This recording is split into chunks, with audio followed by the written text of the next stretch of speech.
Hello Salsa DJs, this is DJ Ara coming to you from my home in Rio de Janeiro. I hope you're all well. Yeah, we have plenty of nights playing music, buying good music, listening to good music, very important. Anyway, today I just want to give you a quick tutorial in two parts. The second part is going to be longer on another video. But it's an important one. It really is to take your game to the next level, to become really good at what you do. You need to be able to create colors in your set, colors. By color, I mean contrasts, okay? And contrast, speaking musically, when it comes to salsa, the basic level of that is just playing with the rhythm, with the tempo of your songs.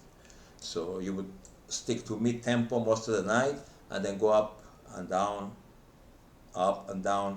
according to basically what's happening on the dance floor. Presumably you will stay in mid-tempo most of the time. You don't want to kill people with too many fast songs, and you don't want to put them to sleep with too many slow ones, okay? Especially in the international scene, a lot of choreography and so on is done to mid-tempo stuff, okay? Anyway, that's the basic one. Another basic kind of what you call contrast would be playing known songs and lesser known songs and unknown songs, and that would be like a contrast, color, giving you color in your night.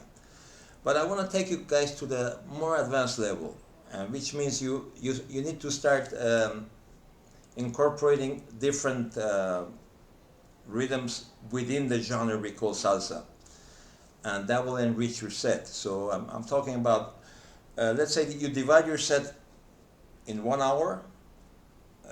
So if you're playing 5 hours, in each hour you try and play maybe one boogaloo, one pachanga, one son montuno, mid-tempo salsa. Basically, that's gonna be your base as a salsa dura DJ, which is the old school salsa. And among you do all of that, as well as going further advanced levels, and try to incorporate perhaps within that 1 hour, maybe one song with a conga solo, maybe another song with a timbale solo, maybe a band with where there's some prominent trumpets there, solos maybe. Obviously, if you're playing different band setups, then again you're making it more interesting. So you may play a few songs by trombone conjuntos, where the trombone sound is prominent. And then you play a few songs with trumpet conjuntos, or maybe sextetos where the trumpet is prominent. Full bands and maybe big bands. Yeah, imagine doing all that in 1 hour, and then you repeat again. Obviously, depending on your dance floor, because dance floor is king. But that's what you're trying. That's the challenge, to keep people dancing with good music, familiar music mainly. But you try to play with in all these ways, in all these angles. So you make the night interesting. Okay. Another way to add contrast would be mixing up salsa dura, but different eras. Maybe from the 60s and the 70s, and then the 90s and 2000 onwards. Because there are slight differences, obviously more than slight, in the sound. Many will not notice, the dancers. A lot of people, they just want to dance to music they know and so on. But you need to take your music to a higher level, and eventually people who grow with you, your nights and so on, will appreciate what you're doing. And so will people who know about the music, and they just walk into your club and say, "Oh, that DJ knows." Yeah. So those are the contrasts you can create. Different tempos, different types of bands, different velocity, different eras.